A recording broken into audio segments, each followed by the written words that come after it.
you opposed to the blockade as well? Well, our government says they're just not allowed to sell their oil, so it's illegal according to our laws, but not illegal according to their laws.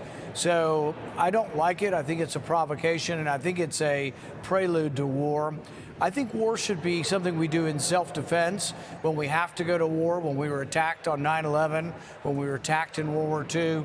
But for the most part, these wars of choice or wars of offense, I don't think are a good idea. I mean, I'm not for sending the kids I know in the military, I'm not for sending them down there to die for oil. The president announced the other day he's going back there to seize our land, our oil, and they've been ripping us off by taking our oil.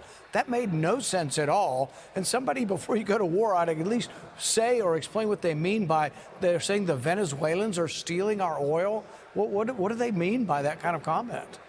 If Maduro were deposed without a shot being fired, what would you say to that?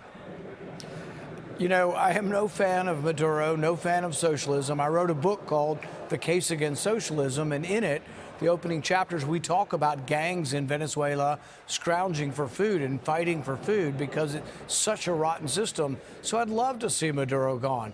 I would also say that there's about 24 other autocrats and socialists around the world I'd love to see gone. What I don't want to see is that we go at the tip of a bayonet and say we're going to spread freedom around the world. It's incredibly expensive.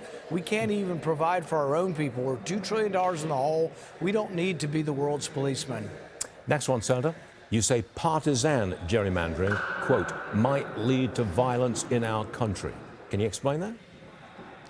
I'm concerned when large states have no representation in the House of Representatives. For example, I grew up in Texas. It's a very Republican state, but it's probably 55, 60% Republican. That means 35, 40% of the people are Democrat, and to have no Democrat representatives, to so completely and thoroughly gerrymander it that there be no Democrats.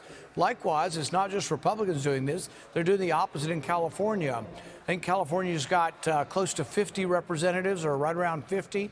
There were 7 Republicans. They've gerrymandered theirs. They think they're going to get it down to only 1 or 2. And so I can see how people will feel disenfranchised. You know, if you're a Republican in California or a Democrat in Texas, you'll feel like, gosh, we don't even get a vote. So I think it's a bad idea. Now, gerrymandering's gone on forever, both parties, but it's just never been this complete and this thorough at disenfranchising the minority party. And I think it in all likelihood, could lead to unrest. You're coming out with the Festivus report on government waste and frivolity, I guess it would be called. That's on December 23rd, you release it. Can you give us any kind of preview now? Well, you know, we celebrate Festivus. This is where you air your grievances. I got a lot of problem with these big spenders up here. And so we point out some of the craziness. $2 million spent on teaching people to eat bugs. $1 million teaching ferrets to binge drink alcohol.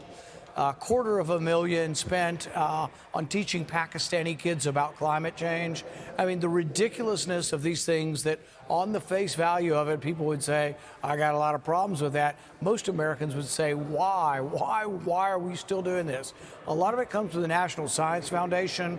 I think you could eliminate the National Science Foundation and you would know no detriment to that. We spend billions through the NIH. There's no real reason to have the National Science Foundation, and most of the really crazy, dumb,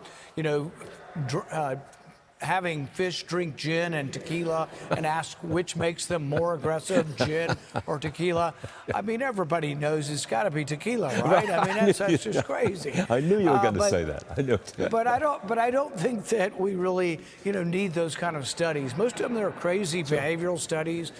Japanese quail on cocaine. I mean, there's just dumb stuff that the average ordinary American would go, well, that's insane. I'm struggling to put food on my plate, and the government's spending money giving drugs to different animals. Okay.